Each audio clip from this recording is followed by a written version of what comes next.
안녕하십니까. 한국약선요리협회 회장 양승입니다. 오늘은 약선의 역사 세 번째 시간입니다. 우리가 이렇게 옛 문헌 속의 약선을 찾아서 공부하는 것은 이 동양의학 이론 자체가 옛 문헌을 토대로 해서 발전해 나가는 학문이기 때문입니다. 약선도 마찬가지로 동양의학 이론을 기본으로 해서 이렇게 발전시키는 그런 학문이기 때문에 여러분들이 약선 공부를 깊이 하고자 할 때는 자주 나오는 그런 문헌들입니다. 재미는 없지만 그래도 한 번씩 가볍게 듣고 이렇게 넘어가시다 보면은 나중에 필요할 때 쉽게 찾아볼 수가 있습니다. 오늘은 한나라 때 동양의학 이론이 정립되고 난 후에 이제 그 진시황 진나라가 아닌 그 다음 진나라에서 남북조 시대까지 문헌들을 보도록 하겠습니다. 이 중국이 삼국으로 분열돼서 삼국지에 잘 나오죠. 서로 뭐 치고받고 싸우다가 이 진왕조가 건립되면서 이제 조금 이제 수나라 당나라까지 이 비교적 정치도 안정이 되고 또 경제가 발전하면서 의학까지 발전하게 됩니다. 약선학도 이제 의학과 함께 이렇게 발전했겠죠. 이 남북조 시대에 외무제가 쓴 사시어식물, 유후가 쓴 식경, 또 사풍이 쓴 해남왕 식경, 동진 때 이 장잠찬이 쓴 양생요집 등 뭐 이렇게 약선에 관한 여러 가지 책들이 27종이나 있었다고 합니다. 그런데 이제 지금은 거의 다 이 원본들은 유실이 됐고 다른 책에서 그런 내용들이 조금씩 전해져 내려오고 있습니다.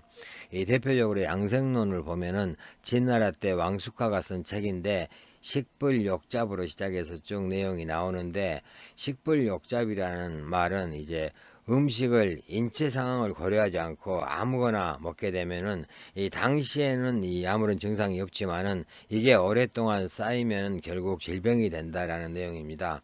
또 평상시에 먹는 음식에 따라서 이 어떤 질병이 생기냐 아니면 건강하냐라는 것이 결정된다라는 그런 내용이 있고, 또 많이 먹게 되면 숨이 차고 폭지를 일으킨다, 즉 과식하지 말라는 의미죠. 또 아무거나 먹어서도 안 된다라는 그런 의미로 음식의 중요성을 많이 설명을 하고 있습니다. 이 삼국시대에 나온 책으로는 어보본초가 있습니다. 이 어보가 쓴 책인데 이 어보는 화타제자라고 합니다. 이 어보본초는 총 6권으로 되어 있는데 약재는 441종이 기록되어 있습니다. 이 신농본초경을 해석한 책이라고 하는데 신농본초경은 365종이죠. 이 신농본초경에 76종을 더 이렇게 수록해 놓은 책입니다. 이 책에는 이제 약선 재료의 효능이나 제작 방법 등이 수록되어 있는데, 예를 들면은 이 음양각으로 음양각 음료를 만들어 먹으면은 기침과 천식을 멈추게 하고 거풍 제습의 효능이 있으며, 만약 음양각을 양강과 함께 삶아 먹으면은 신장을 보호하고 양기를 강하게 하며 근골을 튼튼하게 하는 효능이 있다라는 그런 내용이 있습니다. 이렇게 이제 어법원초에서는 여러 가지 식료 약물이나 또 식료, 식물 방제가 수록되어 있어서 후세에 이렇게 전해짐으로 해서 약선의 발전에 공헌을 했다고 할 수가 있습니다.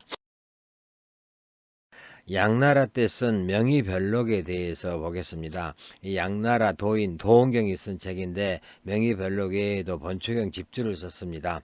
이 도원경은 유불선 3교에 굉장히 능통했고 또 그 도교 경정 계승자라고 합니다. 그러면서도 번초학자로도 유명하고 또 식품으로 이렇게 이 질병을 치료하는 방제가 굉장히 많습니다.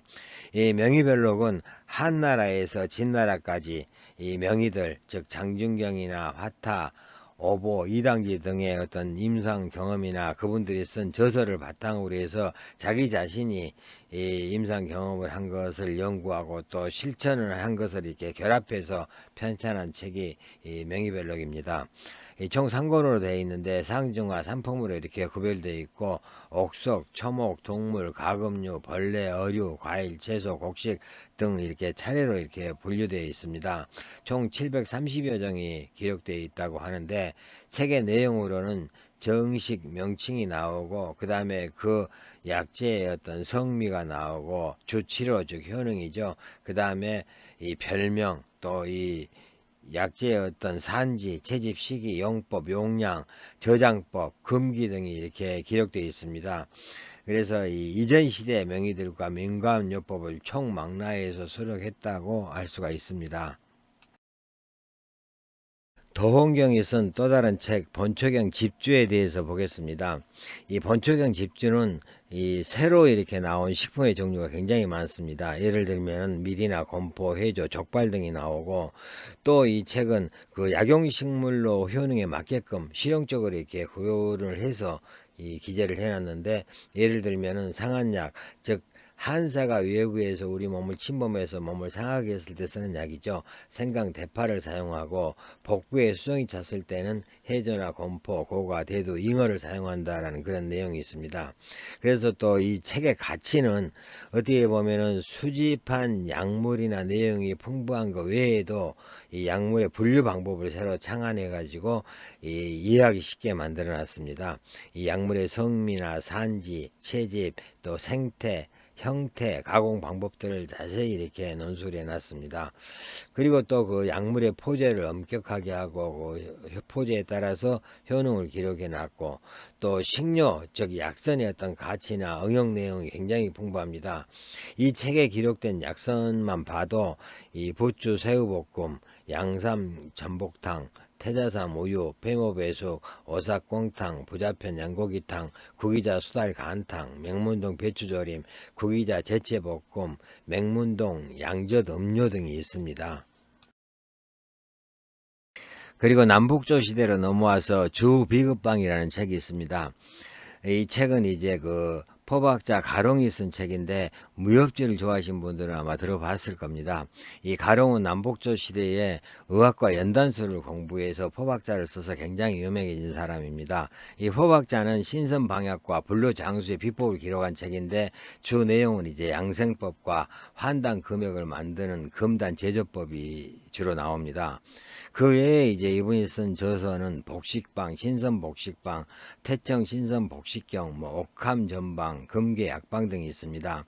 이 주 비급방은 이제 주라는 것은 옷소매 안쪽을 이야기하는데, 즉 지금으로 말하면은 이 호주머니 넣고 이 다니는 포켓북 같은 그런 의미라고 보시면 됩니다. 이제 급할 때 호주머니 다 먹고 다니면서 보면서 응급조치를 하면 된다라는 그런 의미로 아마 이 만든 책 같습니다.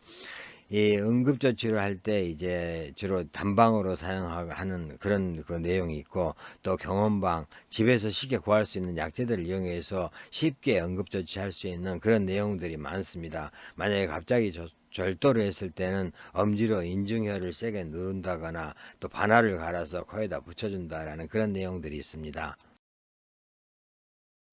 그리고 이 책에는 이제 식품을 이용해서 치료하는, 즉 약선이죠. 이런 내용들이 많이 나오는데, 예를 들면 각기병은 콩을 이용해서 치료하기도 하고, 또 우유나 양젓, 붕어 등으로 이렇게 치료를 했습니다. 또 이 기침을 치료할 때는 배를 사용해서 치료했고, 젖이 안 나온 산모들한테는 자라를 사용했고, 또 복수가 차면은 이 팥이나 잉어를 주로 사용을 했고, 수종을 치료할 때는 청동원이나 팥을 넣은 닭을 사용했습니다. 그리고 그 식품 외에도 이렇게 금기사항에 대해서도 많이 나오는데, 만약에 양고기와 수탉을 함께 사용하지 마라, 화르가 눈이 빨가면 해로 먹지 마라, 양과는 오메와 함께 먹으면 안 된다, 자라 눈이 들어가 있으면 먹지 말아라, 당상과 파는 함께 먹지 마라, 천문동과 잉어는 함께 먹지 마라 등의 내용들이 나옵니다. 이런 내용들이 이제 구체적인 설명은 없지만은 아마 경험에서 나오는 그런 내용이 아닌가 싶습니다. 그리고 이 시기에 나온 책으로는 내공포고론이라는 책이 또 있는데, 네오가 쓴 책으로 포제 방법에 대해서 상세히 기록해 놓은 책입니다. 이 책 원본은 이제 전해지지 않고 있지만 후세학자들이 정리한 내용만 전해지고 있습니다. 이 책에는 300여 종이 기록되어 있다고 하는데, 포제 방법과 조리 방법이 비슷해서 약선에서 많이 이렇게 활용할 수가 있습니다. 이 포제를 하는 이유는 식품의 성질을 좀 더 부드럽게 만들고, 또 부작용을 없애고 효능을 좀 좋게 하기 위해서 하는 그런 방법이죠. 이 포제 방법으로는, 포는 이 대표적으로는 이 포강이 있는데, 생강을 불에 가열해서 만든 것을 포강이라고 합니다. 또 굴은 감초에 꿀을 발라 가지고 이렇게 볶는 것을 이 구라고 하는데, 그래서 구감초하고 감초하고 구별해서 우리가 많이 사용을 하죠. 구감초는 보호하는 쪽으로 많이 쓰고, 그냥 감초는 이 약들의 어떤 약성을 완화시키는 용도로 많이 사용을 하고 있습니다. 그 다음에 외 같은 경우는 육독으로 포제하는 방법인데, 습지에 싸서 재 속에 묻어서 익히는 그런 방법을 이야기합니다. 초는 이제 볶는 것을 초라 그러죠. 토사자 같은 걸 볶을 때 많이 사용을 하고 있습니다. 그 다음에 단은 이 굴 껍질을 불에 달궈서 식혀서 갈아서 사용하는 걸 단이라고, 연은 꿀을 달여서 사용한 것을 연이라고 합니다. 또 재는 백추를 편으로 잘라서 햇빛에 말려가지고 솥에 넣어서 밀겨울로 이렇게 덮여서 밀겨가 타면서 이 밀겨에서 나오는 기름이 백줄에 흡수되도록 하는 그런 방법을 이야기합니다. 이렇게 이제 여러 가지 방법들을 사용해서 약성을 조금씩 변화시키고 완화시켜서 용도에 맞게끔 사용하게 하는 방법입니다.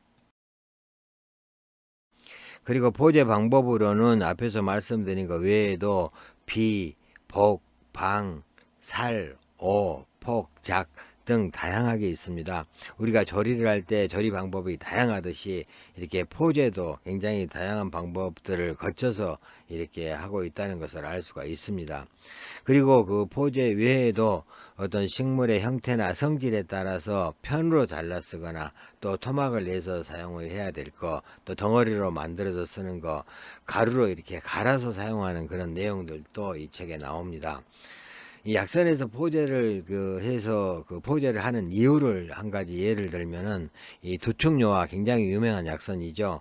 이 두충에다가 이 돼지 신장을 이렇게 넣어서 만든 그런 요리를 두충요화라고 하는데, 이 두충요화는 이 신장이 허약해서 허리가 아플 때 이렇게 많이 쓰는 그런 약선입니다. 여기서 이제 포제하는 방법을 우리가 보면은, 이 두충을 이 두꺼운 껍질은 벗기지 않고 껍질을 잘게 잘라 가지고 소금물을 뿌린 다음에 검게 볶아서 사용을 하게 됩니다.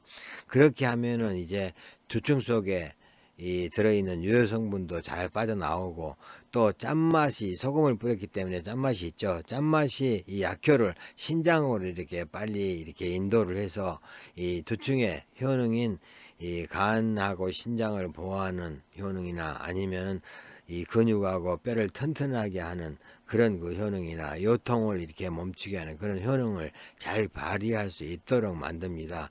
따라서 이 약선에서도 우리가 이렇게 포제를 해서 사용을 하면은 좀 더 좋은 효과를 볼 수가 있습니다.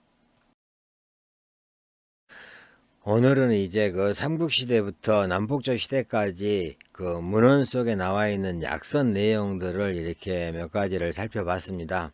가볍게 여러분들이 들으시면은 아마 여러분들 약선 공부하는 데 도움이 되리라고 생각을 합니다. 들으시느라고 고생이 많으셨습니다. 감사합니다.